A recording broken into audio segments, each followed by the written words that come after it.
Eto na nga mga chong, marami tayong basketball updates. Coach Tim Cone, hindi nababahala, kumpiyansa pa rin sa kanyang mga players. RJ Abarrientos, babawi para sa Barangay Ginebra matapos ang kanyang bagsak na performance sa nakalipas nga na debut game ng Barangay Ginebra kontra Reno Shine Elasto Painters. Ay isa nga itong si RJ Abarrientos sa pinakainabangan, hindi lang ng Barangay Ginebra fans dahil maraming ang nag-aabang sa ipapakita nitong si RJ Abarrientos. Pero marami nga ang nadismaya matapos ang ipinakitang laro ng nasabing rookie kung saan nakapagtala lang ito ng 2 points. Dahil dyan, marami ang nagsasabi overrated player lang raw itong si RJ Abarrientos at napaka-unfair nga niyan para sa nasabing Ginebra rookie dahil hindi mo nga po pwedeng i-judge yung kanyang buong basketball career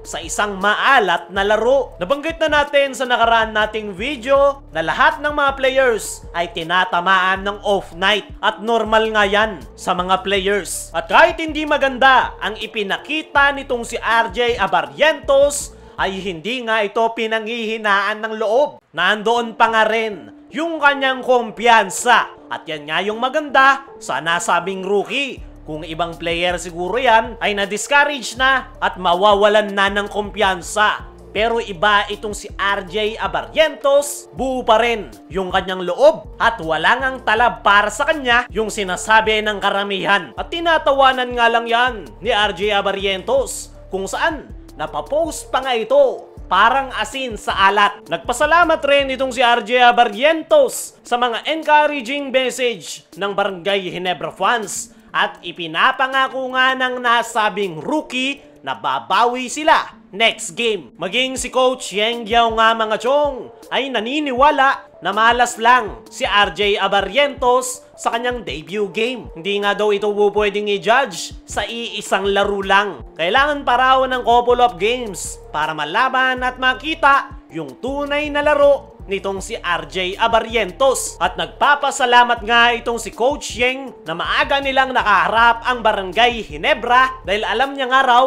na nag-a-adjust pa ang mga ito, lalong-lalo na si RJ Abarrientos. Inamin pa nga nitong si Coach Yeng Giao ng pinaka naging strategy daw talaga nila ay i-deny si RJ Abarrientos. At yan nga rin daw yung isa sa dahilan kung bakit hindi nakapagpakita ng magandang performance ang Ginebra rookie. Sumabay pa yung kanyang alat sa laro. Para sa akin mga chong ay masyado pang maaga para husgahan itong si RJ Abarrientos. Marami pa ngang mga upcoming games ang Barangay Ginebra kaya panigurado makakabawi ang nasabing rookie. Ayon pa nga kay RJ Abarrientos ay aminado nga ito na hindi talaga naging maganda yung kanyang naging performance at inaako nga nito yung responsibilidad sa pagkakatalo ng kanyang koponan. Para sa akin mga chong, walang kasalanan itong si RJ Abarrientos sa pagkakatalo ng Barangay Ginebra sa kanilang debut game. Hindi lang naman siya yung hindi maganda yung performance dahil halos lahat ng kanyang mga teammates ay alat talaga yung performance at kinakailangan pa nilang magpagpag ng kalawang. At the same time, wala pa silang solid team chemistry kaya expected talaga na hindi magiging maganda yung kanilang performance. Panigurado, babawi ang Barangay Ginebra, lalong-lalo na itong si RJ Abarrientos. Napakalaki nga ng tiwalang ibinibigay sa kanya ni Coach Tim Cone at kahit maalat yung kanyang performance ay magandang minuto pa rin ang ibinigay sa kanya dahil naniniwala si Coach Tim na makukuha rin ni RJ Abarrientos ang kanyang game redeem at kapag nangyari yan ay dyan na magsisimula yung kanyang magandang performance. At speaking of Coach Tim Cone, ay kumpiyansa pa nga rin ito sa kanyang mga players. Nang dahil nga sa pagkakatalo ng Barangay Ginebra,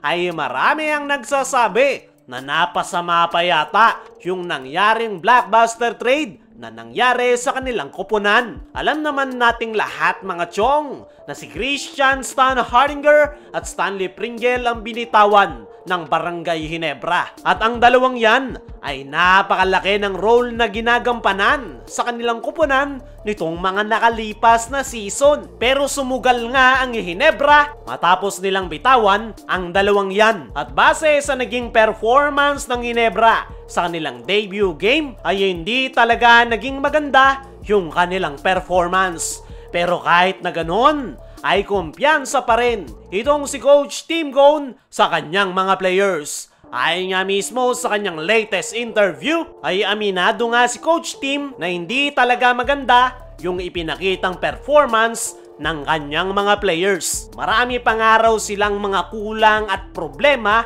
na kailangang gawan ng paraan. Pero hindi nga dinidiscourage ni Coach Tim yung kanyang mga players. Bagkos napakalaking araw ng kanyang tiwala sa mga ito, talagang natapat lang daw na off night yung kanyang mga players. Dagdag pa nga nitong si Coach Tim Cone ay nag-a-adjust pa nga raw yung kanyang mga players, especially yung mga bago gaya nila RJ Abarrientos at Isaac Go. Pero once nga raw na makuha ng mga yan yung kanilang sistema at makabuo ng solid team chemistry, ay doon pa nga lang daw magsisimula yung magandang progress ng kanilang koponan. Para sa akin mga chong, ay ang naging problema lang talaga ng Barangay Ginebra ay yung kanilang maalat na opensa. Hindi lang talaga pumapasok yung kanilang mga tira at talagang tinamaan sila ng malas. Kaya naman hindi nga raw nababahala itong si Coach Tim sa naging performance ng kanyang koponan dahil kumpiyansa nga ito sa kanyang mga players.